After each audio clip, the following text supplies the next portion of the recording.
most urgent national concern is the Philippine economy.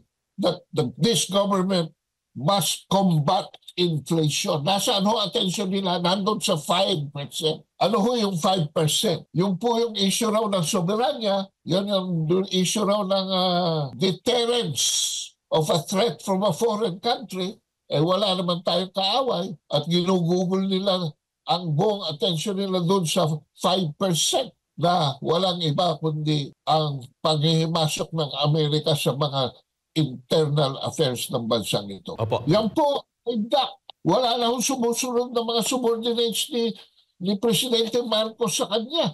At yan hindi lamang sa issue na concern kay Sara Duterte. Because Sara Duterte presented to us 2 years of the only accomplishment of the Marcos administration since July 2022. At ito po ang malawahan, substantial, and endemic reform of the educational sector. So nung nawala si Sara sa cabinet, wala na ho ang ginagawa ang ating cabinet.